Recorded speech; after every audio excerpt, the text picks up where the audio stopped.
Bonjour, bienvenue sur Monaco Info, les titres de votre sommaire. La FEDEM et l'UP06 ont signé une convention de partenariat dont l'objectif est de dynamiser les relations économiques entre Monaco et la France. Coup de projecteur sur les dolmens méditerranéens au musée d'anthropologie. Musique avec l'Orchestre Philharmonique de Monte-Carlo et la pianiste Elisabeth Leonskaya qui ont donné un concerto de Beethoven et une symphonie alpestre de Richard Strauss à l'auditorium Régnier 3. Clinicity organise depuis plusieurs années différents temps forts qui permettent de présenter des projets liés à l'innovation et au développement durable. Des prix sont également remis pour récompenser des entreprises qui s'engagent pour l'avenir de la planète. Sandrine Nègre. L'innovation peut-elle permettre de proposer un avenir plus propre? Clinicity répond à cette question de manière affirmative depuis plusieurs années, car oui, des entreprises voient le jour en plaçant des technologies au service de la planète, des procédés moins ou non polluants. Très engagé dans le développement durable, le prince Albert II et sa fondation participent à ce rendez-vous. Le souverain a d'ailleurs reçu un prix pour son implication et son engagement. Avant de recevoir cette distinction, des prix ont été remis à Super Electrics, mais pas seulement. C'est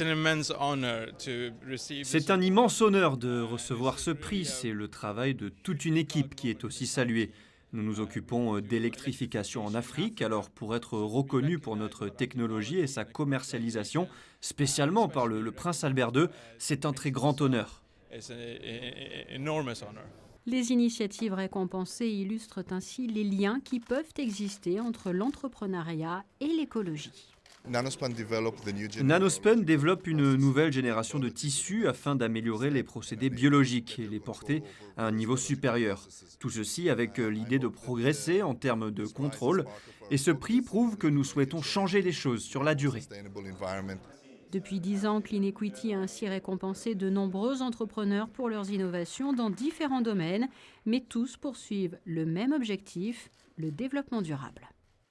Jeudi dernier, la FEDEM et l'UP06 ont signé une convention de partenariat destinée à dynamiser les relations économiques entre la principauté de Monaco et la France.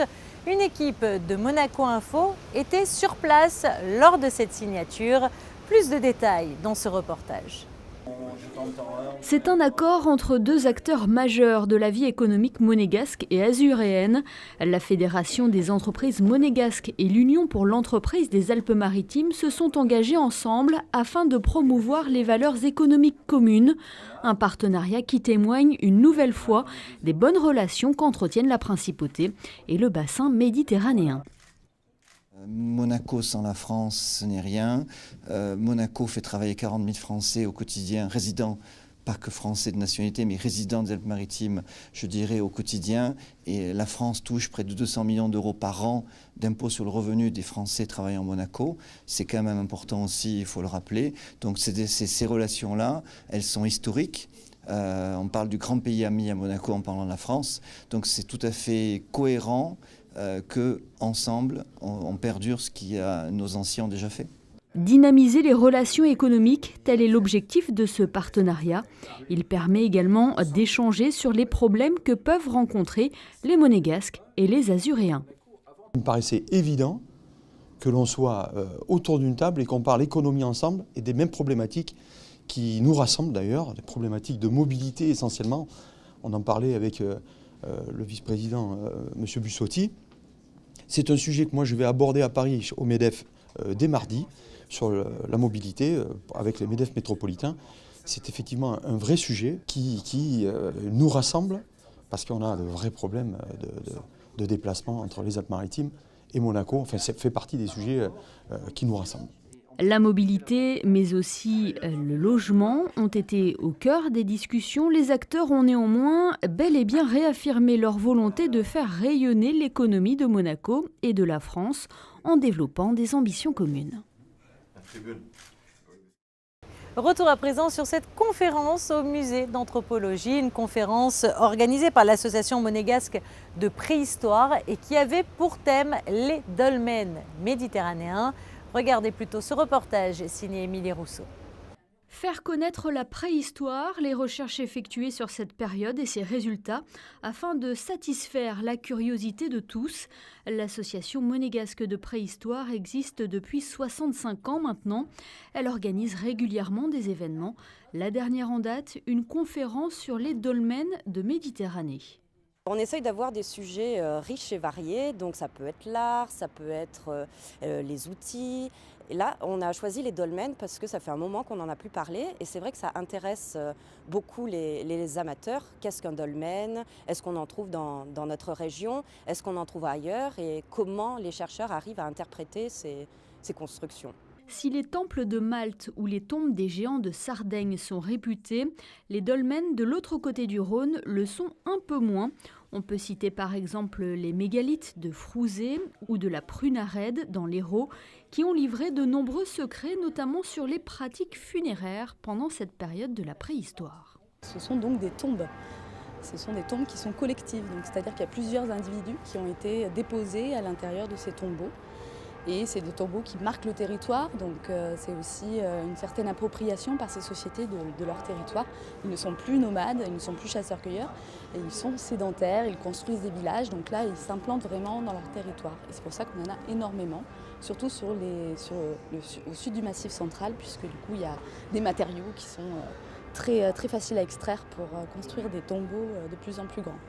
Les recherches menées par Noisette Bec-Drelon continuent de donner de riches indications, des recherches qui l'ont amenée en Indonésie, où cette pratique est toujours d'actualité, à Sumba par exemple, l'une des dernières cultures mégalithiques.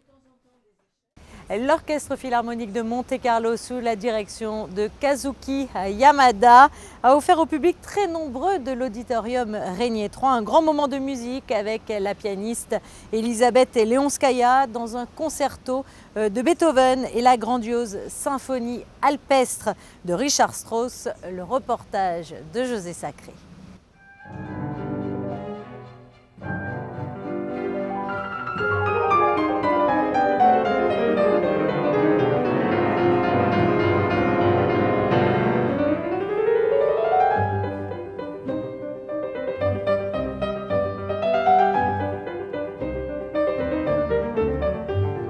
Vendredi 9 mars 2018, à l'auditorium Régnier 3, l'Orchestre Philharmonique de Monte-Carlo, sous la direction de Kazuki Yamada, a accueilli la pianiste Elisabeth Leonskaya. Cette dernière grande dame de l'école soviétique, comme l'a écrit un journaliste français, nous a offert une inoubliable interprétation du concerto numéro 3 pour piano et orchestre de Beethoven, que le public a écouté dans un silence presque religieux. Vous les avez emmenés au paradis ce soir, non ? J'espère, je l'espère vraiment. La musique, c'est vraiment le paradis. Et on travaille beaucoup, vous savez, pour cela. Il faut être honnête pour transmettre la musique telle qu'elle a été écrite. Le public a besoin de cela. Et si c'est comme vous dites, il y a eu ce silence pendant le concert, c'est pour moi un très bon signe.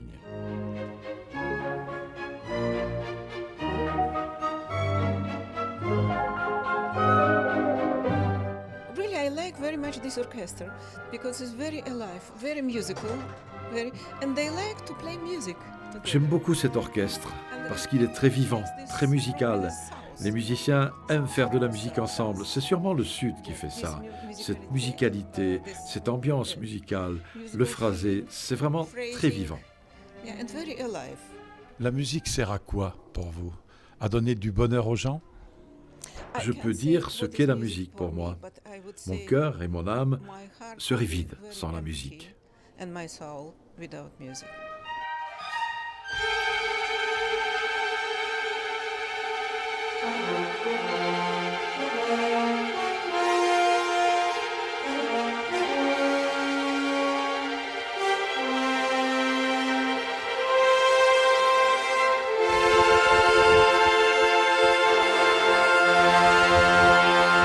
En seconde partie de ce concert, l'Orchestre Philharmonique de Monte-Carlo, sous la baguette de son directeur artistique et musical Kazuki Yamada, a interprété la symphonie alpestre de Richard Strauss.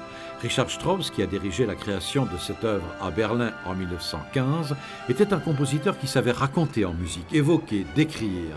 Avec la symphonie alpestre, il a signé une fresque symphonique ample, d'inspiration incontestablement romantique, pour laquelle Kazuki Yamada, à la tête de l'Orchestre Philharmonique de Monte-Carlo très étoffé, a déployé un sens de la narration, de la poésie et du spectaculaire remarquable.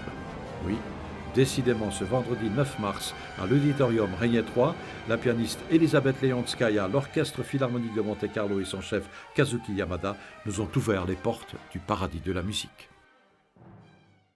Le beau temps est enfin de retour. Cela va-t-il perdurer? Nous allons le voir tout de suite avec la météo. En ce début de semaine, retour du soleil. Mardi, l'on annonce entre 9 et 18 degrés dans la journée. Mercredi, maintien du temps clément et de températures agréables pour la saison. Jeudi, retour de la pluie jusqu'à samedi. Les températures seront stationnaires et finalement dimanche, le soleil fera son grand retour.